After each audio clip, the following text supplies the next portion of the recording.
Hey, everybody, welcome back to another episode of the Growth Capital Podcast. I'm your host, Justin Dixon, and today we've got a very cool episode with Sydney Marvin. She is the founder of Stunner Safety, which is a 3-in-1 stun gun, pepper spray, and flashlight. Super interesting of how she got started. She just graduated from University of Texas at Austin a year ago, and she already has a product that she is selling and has some retail partners. And so we walk through her journey from kind of being in college and having some scary experiences to creating a product out of those experiences. And now it is something that is physical. She is actually selling it. And so we walk through her journey of going from idea to product and market. Really fascinating. So let's get Sydney on the pod. Interested in hearing conversations with private equity leaders, CEOs of private equity-backed companies, and startup entrepreneurs where they share their stories about their career journeys, starting, investing in, and scaling successful businesses, and the important role that having the right talent plays in building a successful business, then you are in the right place. Welcome back to another episode of the Growth Capital Podcast. Here's your host, Justin Dixon.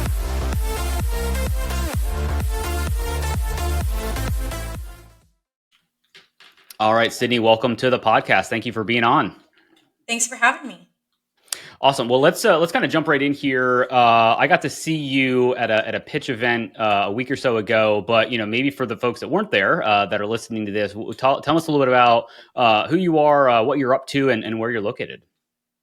Yeah, so I'm the founder of a startup called Stunner Safety. We create high quality, stunning self-defense devices. Our main flagship product is a 3-in-1 stun gun, pepper spray, and flashlight.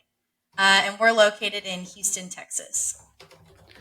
Got it. And so how did you come up with this idea? Let's talk about kind of the origin story. I'm always curious about, how people start businesses and the ideas and all of that. Yeah, so I went to the University of Texas in Austin, and I started getting involved with the idea of entrepreneurship and startups while I was at school there. And also, at the same time, parallel to that, I had some scary experiences while I was in college. So several times I was in situations where I feared for my safety and even my life at times. Because a lot of times students are walking places or in unfamiliar places or have to walk home alone at night, that kind of thing. And so, with those two things going on, I learned about startups, and then I had some of those experiences. I decided after college to pursue creating a product that I thought was better suited for the situations that I went through in college. Got it. And for those of you listening to this, her website is stunnersafety.com. So you can go check out the actual pictures of what the device looks like. It's very kind of cool as you look at it. I guess, creating a product is different than software. You've got to feel it, touch it, use it. And so there's probably potentially a lot more kind of things you've got to do in the front end, from a capital expenditure and testing. And, obviously this is something that is supposed to help protect people. So I imagine there's some regulations that has to go into what you can do and how you can do it. So, obviously having an idea is one thing, but taking it from idea to paper to then a physical product, kind of walk us through that journey and, lessons learned and potholes you wish you would have avoided, things like that. Yeah, I mean, a physical product is very different than software. So when it comes to physical product, I agree that you have to put a lot more money upfront into prototyping the product, because I've learned that people don't understand what you're trying to make when you just try to explain it to them. So initially, I invested all my own money upfront to get the first MVP done of the product. And after people were able to hold it, test it, press the buttons, see how it functioned, then I got a more, I guess, detailed response that fits the needs of my business to understand what people liked and what they didn't like. So prototyping that product, took about a year and a half, and I had to, each round make a new one, see what people thought of it, get a response back, and then alter my design from there. So a lot of money up front for that, and then in terms of regulation, everything else, you kind of have to be an expert in all of it. As a physical product, not just development, but the other aspects of the business as well. And so your company's based in Houston. You went to school here in Austin, I think you said. And so, um, uh, where are you in the journey of your company? I know you've got a physical product that you showed at the pitch event, but is it being sold? Where are you in kind of that startup journey? Yeah, so right now for Stunner Safety, we are selling to customers. We sell on our website, as you mentioned, stunnersafety.com, and we're also selling on Amazon.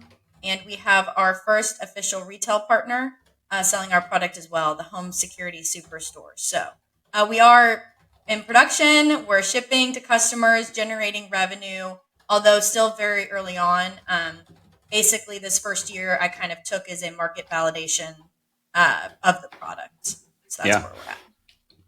Or where can you kind of share where you're creating it, where it's being manufactured, assembled? Obviously, there's a lot going on in the world right now with tariffs Yes. and all that fun stuff. We're recording this in kind of late February of 2025, so Mhm. there's some pending things happening in a geopolitical standpoint. So, is that impacting you in any way, or are you kind of thinking about that from a manufacturing and distribution standpoint? Yeah, I think it will affect me. So the product right now is built and assembled in the United States, but we have parts made in China, India, and the US. So Got it. because the product requires so many different types of parts, circuit boards, electronics, plastic, and metal pieces, it's quite a big supply chain and everything we have to keep track of.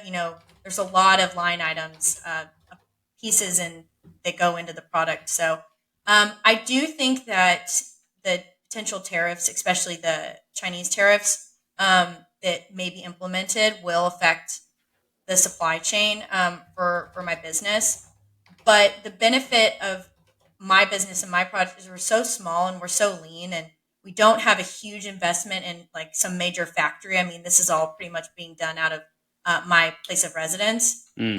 That we are able to move anything if we need to the United States. And especially now that product's been in production, we know kind of the things that we need to look out for on the product in the supply chain. So I think the benefit of a startup is we can move things over very, very quickly to the United States if we need to, which is my ultimate plan anyway. I'd like to be the first stun gun made in the United States. I don't know of any stun guns made in the United States. And we are essentially at least one of the only potentially stun guns built and assembled in the United States right now. Oh, that's interesting. So share a little bit about kind of the functionality of the product. Obviously, there's kind of three key ingredients, if you will, in the product, and obviously we're trying to describe this in black and white, for folks on a podcast and Yeah. everything. And so, kind of explain kind of what it is, how it works, and then what is some of the feedback that you're getting from users around things maybe that you're looking at as far as updates and upgrades to the product as you iterate and get past year one of kind of market validation. Yeah, so the product is like I mentioned, a 3-in-1 stun gun, pepper spray, and flashlight. The reason we chose the stun gun and the pepper spray was to be able to provide a product with both longer distance and shorter distance defense. So the pepper spray, it's up on the top of the product. You push your thumb down like a normal pepper spray. It sprays out to a distance between 10 and 12 feet to defend you from something maybe you can see coming. The stun gun is on the front of the product. That is for up close. So say someone is already close to you and you're needing to defend yourself in within a foot of yourself already. All you do is we have a trigger on the stun gun, which is very unique. I don't actually know of any other stun guns that have this, where you just squeeze your hand on the trigger and it activates the stun gun. And of course, there are safeties for both of these things. So, what's another great thing about the stunner is there's a hole in the middle where the trigger is that you put your hand through, and so it's kind of like I don't know what you call it. A lot of people say it kind of looks like a dog leash in a way, a dog Mm. leash handle, but you put your hand through it like a handle, so it's a lot harder to take out of your hand if you're using it. So an attacker would have a harder time grabbing the product out of your hand because it has this hole through the middle. And last point about just the functionality and how it looks like everything faces the same way. So whether you use the pepper spray, flashlight, or stun gun, it all points the same direction.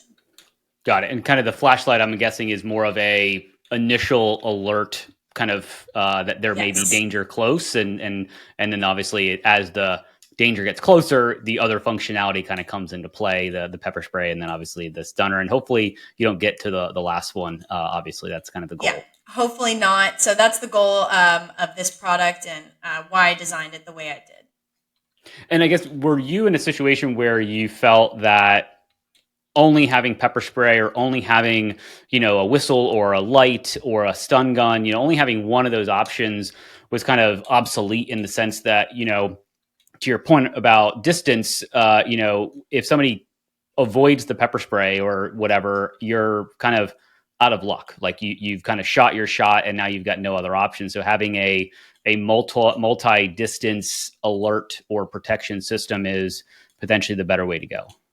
Yeah, I actually had one of my scenarios in college. I was walking home from the library late one night, and a car actually followed me down the road. I was like, it was pretty late. Like I was coming home around 11 midnight, maybe.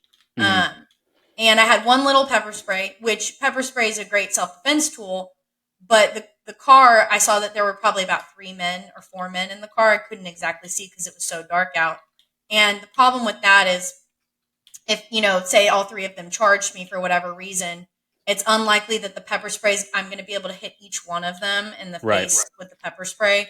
So I did find, I mean, there's a lot of situations too where if the wind is blowing too hard and you try to spray the pepper spray, it may never hit your intended target. So there You are may blow back on situations. yourself also. Exactly. And then you can't see. So that's the great thing about the stunner. You can see it pull your trigger and you don't have to aim. That's right. But yeah, so that there are, I think, several scenarios where having those 2 devices, or at least some combination, is probably beneficial. Yeah. And so this is kind of your, obviously your MVP, or actually you created the MVP, and this is kind of the result of that. And I guess Mhm. you're kind of in this market validation kind of phase of your journey.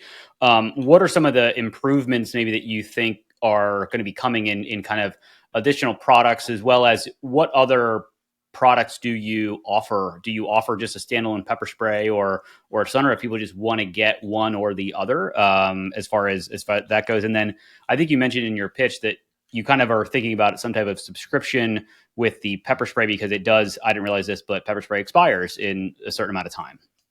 Yeah, we do offer standalone pepper spray, and yes, it does expire. So I would say the average pepper spray lasts about 2 years. Ours technically lasts up to 4, but I Mm, would prefer it if people just swapped it out just in case every 2 years, because I think it's better to be on the safe side with that. And eventually, we would like to offer a pepper spray subscription. So even if you have your stunner, or you just want to make sure you have a fresh pepper spray every couple of years, that would be the benefit of having a subscription like that. It shows up to your door. You don't have to think about it, because I've run into a lot of people and customers who have said, "Oh, my pepper spray is expired. It's been expired for a while. I don't know if it'll work." And you definitely don't want to be in a situation where you need your pepper spray and it doesn't work. So yeah.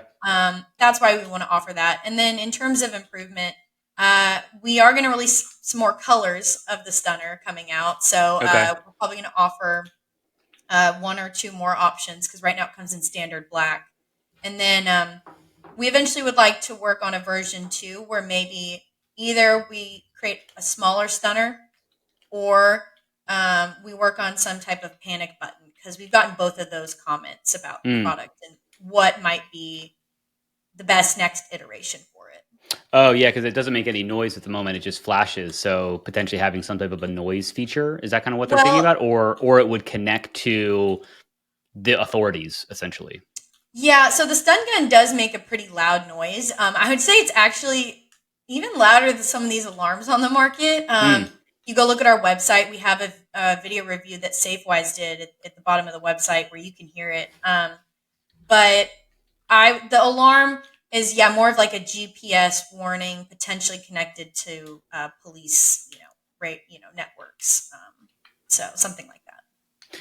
Got it. And potentially there could be a situation where you create some type of people are always like, "Hey, I'm leaving at this point." Like, you want to know where people are going, right? So if you're like going on a Mhm. hike or something, you could say, "Hey, I should be back by X period of time." And so if I'm not, at least you can track, where I've been. And so potentially that could be a situation where you set up a profile of people that it alerts Mm-hmm. if you're, if you hit this button so that people are like, oh crap, I need to figure out where Sydney is because she panic buttoned me or something like that. Yeah, I agree. I have heard customers talk about that exact thing. And, we could either create that on our own later down the line, or there's a lot of great safety apps that already do that. And maybe we could even plug into their network. Hmm.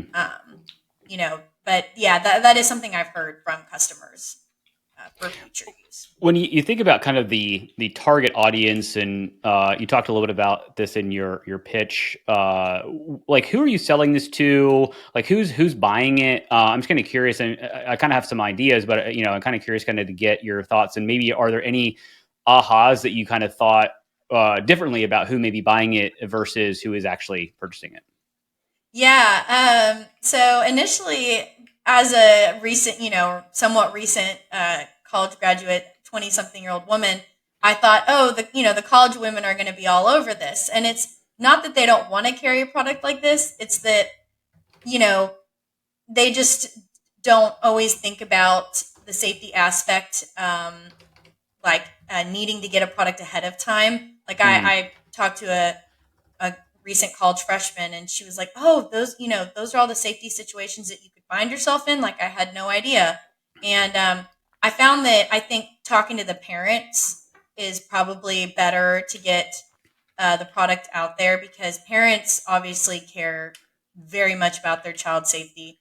And if you can get the parents at least knowing about this product, I found that they will purchase it for their daughters, for their sons. And so I really found that, yeah, parents are probably my biggest market. That was kind of an aha for me. The parents pay a little bit more attention sometimes.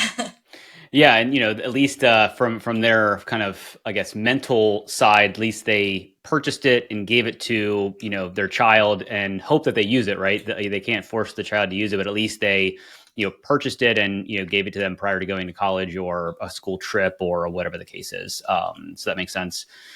I guess as you think about kind of the business evolution and where you're going as an entrepreneur, like entrepreneur is a very ambiguous word, and you're kind of building a business. And so how did you kind of think about that as part of your journey, graduating college and being like, yep, I want to build a business versus I just want to go get a job at a company. Like, I find entrepreneurs are very kind of somewhat unique in the way that they think and the way that they think about, kind of the life that they want to live versus just punching a clock at a W-2. So talk about kind of that kind of mindset that you've had to kind of get yourself into to actually build a business. Yeah, I'd say it's a roller coaster sometimes of feelings. Um, so when I first got introduced to startups and building your own company at UT, which is a great place to learn about that, and a lot of really smart people to talk to, um, I couldn't get the idea out of my head. It Mm. was something that I was just like obsessed with almost. And I know a lot of people would say that you should go, yeah, work in the industry that you want to be in for, 10, 20 years and learn about it. And I guess I get that to a certain degree, but I also had an idea ready to go. And you know, and I'm in my 20s. I don't have any major, I guess, things preventing me from being able to do this. And I said, I have a good product. What if someone makes this, while I'm working in the industry trying to learn about it? So I just decided, you know what, I'm going to do it. I have the, you know, ambition to learn everything that I need to learn, and there's luckily a lot of very helpful mentors and people in the community that want to give you advice a lot of times just for free, just because they want to help. So, I really just kind of jumped into it. I started this after I graduated, probably about a year after I graduated. So I did work at a couple startups in Austin for a little while before starting this. But and my parents are also business owners, so Mm. I think that knowing that, hey, my parents opened a business and they didn't necessarily get any formal training on it, and they were successful. Why couldn't I do that? You know.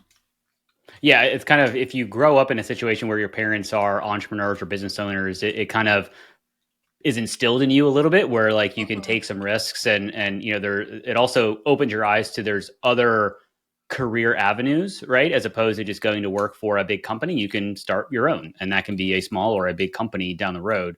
I want to kind of unpack a little bit the free advice and the mentorship, because I think, you know, some people have a lot of ideas, but they don't know how to take that idea from their brain and put it on paper. And then Mhm. even if they get it on paper, they don't know how to like bring it to life. So can you kind of talk a little bit about some of the, and you don't need to name names necessarily, but some of the key kind of help you've received, as a recent graduate, to take your idea and put it down on paper and then get it in the hands of, a manufacturing company to actually manufacture, and through that whole process, because it seems daunting versus, I have a recruiting business. I'm a good recruiter. It's very black and white. It's pretty simple. So I'm just fascinated kind of how that journey went, and the support you got from people that are, like you said, strangers that you don't know, that they just wanted to help.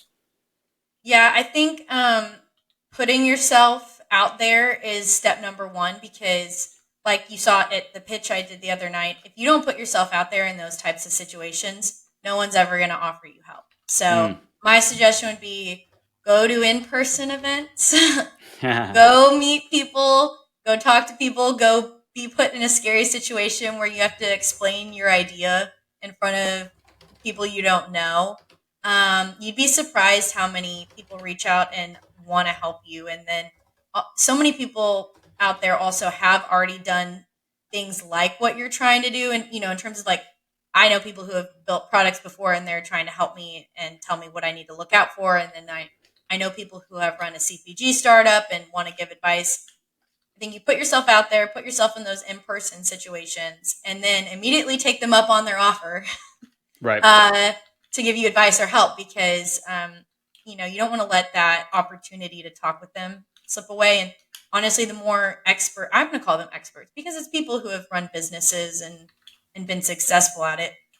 The more you talk to, the more detailed questions you can start refining it down to actually help your business. Because I think it starts off with a lot of general questions, and I found the most helpful is when you finally get to ask those really detailed questions, when you figure out what kind of questions you need to ask. So, and that takes time. Yeah. And, going from paper to a product, so how did you get the actual physical product created, or kind of initially created? Are there, I'm assuming there are businesses out there that kind of help you think through and say, okay, if you want to do this, we can build a 3D model potentially that can show you what it could look like. And then you've got to build the functionality into it. Like, how did the paper idea of the stunner start and then get created into an actual product? How did that process work? Yeah, so I did engineering at school. Okay. So that is really important for me to understand, like, physically where things in a product would need to go to function. Like at UT, they make you do a lot of like 3D spatial things where you have to determine where things go and what it looks like. So I started off creating the plastic prototypes myself, and then I contracted. You basically pay a company to print your file and then ship it to you, because I don't own a 3D printer. I probably Mm. should. Um, so I started off doing that, and then I also was just ordering parts for the stun gun and the flashlight, and kind of learning what are standard parts out there for these things, how it would go together, does it fit in my product the way I envision it, kind of, and then you put it together at least best you can and see how it would function. And so that's kind of how I started. I literally just was ordering parts and then my own 3D models, and putting them together myself, and then iterating on that. And eventually, I did hire engineers to help me with the manufacturable version, of course, because I don't have that expertise yet. And there are lots of people that can do it pretty quickly. Yeah, and one thing I wanted to kind of get out of this was a little bit around kind of talent in startups, right? It doesn't have to always be employees. Mhm. A lot of the key talent that you needed to work with are mentors and people that you didn't know, and people that just poked holes in your initial idea, which help you refine the idea, right? So how right now, I don't know how many people you have kind of in the business or that are part Mhm. of your business, but what are some of the key people that you think, one that you have in the business now, and maybe you think that as you get through your first year, you're going to want to kind of include as you want to scale this business? Yeah. So right now I have basically I've been working with contractors this whole time just because we're running lean at the moment. Yeah. I don't want to hire anyone or bring anyone on that I'm not sure is the right partner, if that makes sense. So I contracted out for helping finish the plastic for manufacturing, and I worked with a local company in Austin called Gemba. They have a lot of great talent, and Mm. that was important because they brought a lot of really smart things to my attention that I think made the product a lot better. And then same with our electrical engineers to ensure the stun gun met my requirements for strength and safety. So we have I've had multiple manufacturing and prototyping contracting partners, and it's finding those people was a little bit of luck in a way and recommendations. So you don't always know when you first start working with someone if they're going to be a good fit for you. I think I started working with one of the contractors initially and pretty quickly decided that was not, who I wanted to go with. But yeah, so right now we're all contractor based, and I was very careful about picking who I wanted to help build this product, and then eventually we do want to hire, or I do want to hire people specifically in helping product market fit in our this very early growth stage. I think finding someone who has experience and who has been doing that for a while would be really beneficial as compared to my lack of experience in that area. And so that would probably be the first type of talent or person that I really would be on the look for in this next year. Got it. And yeah, let's talk about the next year. I mean, obviously, you have a product, you're selling it, you're generating revenue. It sounds like a lot of it is kind of online, but you also now have a retail partner that you're working with, which is great. So I guess, if we jumped on a podcast 12 months from now, in February 2026, like where would you want to get to at that point from a business perspective? Well, I hope you see me in a lot more stores coming up. A lot of people buy their self-defense products when they go into a retail store. So think Okay. like Bella's, Academy, places like that. So hopefully you'd see us on some store shelves. And then in terms of other business opportunities, we have some other avenues we want to pursue besides just online sales. That can be very saturated when it comes to self-defense products. We're even kind of looking at seeing if we can make maybe a heavier duty version of our product for some other uses. Hmm. So I think seeing another version of the product with a different market, um, application would probably be where I'd want, hopefully, you to see us in about 12 months. Got it. That sounds scary and fascinating all at the same time. A heavier duty stunner. I can only imagine who may be the target audience for that product. So it could be Well, interesting. the great thing about the stunner is it is less lethal. So this product is really used for temporarily stopping someone from hurting or attacking someone. So Yeah. um, yeah.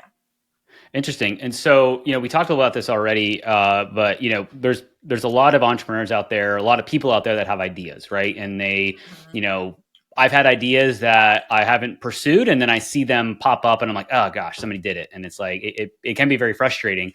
And so, I guess if somebody's listening to this and they have an idea, maybe they've had it for a while, or they just got it, 10 minutes before the podcast, listening to the podcast, what's some of the advice that you would kind of talk about or share with them to say, hey, this is what you should do next, and some of the things that you did and maybe that you were told to do, and maybe just Mhm. some of the lessons learned that you would give somebody to start their idea. Yeah, I would say before you spend too much money on your idea that you have, go interview people, like do an in Mm, depth interview of your potential customers and their willingness to pay for your idea. Um, and even if possible, see if people will pre purchase your idea, depending on, I guess what you're trying to make. Because I found that at least through all the startups that I've seen go through UT and then now in this Austin startup space.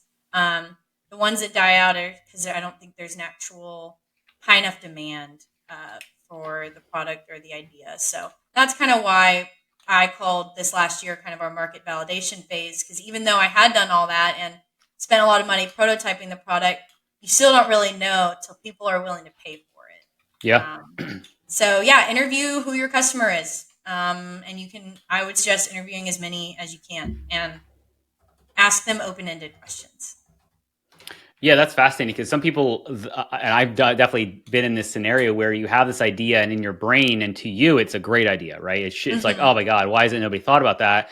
And then when you start talking to people about it, you realize that it may not be a problem, right? You're trying to solve something that isn't a problem, and maybe it's a problem to you, but to zero other people, right? And so nobody's gonna actually pay you for your solution, whether it's a software or a hardware piece of hardware. So I definitely like that idea, and it hurts when people shoot down your idea and poke holes in your idea, which is part of being an entrepreneur and part of being a startup founder. Is you've got to be able to almost not take it as personally as you probably do, right? Because if you have this idea and you're like, you don't like my idea, you call my baby ugly kind of thing, right? So you've got to have a little bit of thick skin and realize that it's not for everybody, but there hopefully will be a big enough, audience to purchase your product regardless of what it is. That's super fascinating. Sydney, this has been great. I really appreciate kind of you joining the podcast and sharing your journey. And I'm really excited to kind of see, the evolution of where you go from here. And hopefully we'll have you on in a year from now. We can talk all about your heavy duty version of the stunner. And we'll see. Timelines always get pushed back. That's right. But, at least setting goals is a way to, achieve bigger things, right? So, if you set a small goal, you may achieve a small goal. But if you set a really, really big goal, and if you don't get the full way there, it's better than setting a really small target. So, I would like to end the podcast like I do with every other guest. So I've got a 3-pack of questions that we'll run through right now. So question 1 is share maybe an influential book or podcast that you've listened to that may be helpful to the audience. Yeah, for anyone who's listening to or wants to work, do something in hardware or physical products, I would suggest the Product Startup podcast. They haven't been posting much recently, but he's done some great interviews with people who have done this all before, and they even include how to market your physical product. I think it's a great podcast to listen to. Awesome. Very cool. What is your favorite thing to do outside of work? My favorite thing to do outside of work is mostly just spend time with family and friends. I find that when you're in the roller coaster world of entrepreneurship, it's great to just have quality time with people. Yeah, when you can spare it, right? Because when you're doing a million things and you're working across different time zones, especially when you're getting your product across the globe, I imagine that's a lot of late nights and early morning phone calls and all that stuff. So, Got it. Well, next question: favorite vacation spot, if and when you have time to do that. Well, I love Mexico. Mexico is a great place to go for a vacation. I think it's really relaxing. I haven't been back in a little while, but a great local vacation spot, Wimberley, Texas, if anyone has been. Oh, interesting. Okay. It's just outside of Austin. It's a very cute hill country town. Very, very cool. Well, thank you very much. If people want to learn more about you and stunner safety, like what's the best way to get you? And we'll add some of the stuff in the show notes if it's easy access for them. Yeah, you can contact me directly through the Stunner Safety website. I look and respond to all those messages. Or you guys can contact me on my LinkedIn. My name is Sydney Marvin. Just search me up, and then my company, Stunner Safety. Awesome. Sydney, it was awesome to have you on. I really appreciate it. We'll make sure all this stuff is in the show notes so it's easy access for anybody that wants to get in touch with you. But thank you for being on. Thank you so much, Justin. I really enjoyed it. I hope you found at least one actionable insight from this episode of the Growth Capital Podcast, your one-stop shop for insights from private equity leaders, CEOs, and startup entrepreneurs on starting, investing in, and scaling successful businesses, as well as the role having the right talent plays in growing a successful business. It would be greatly appreciated if you would rate and review this podcast. And if you're watching on YouTube, please like and subscribe and drop us a comment so we can expand the audience of this podcast. Thank you for all your support, and don't forget about upcoming episodes dropping every Tuesday.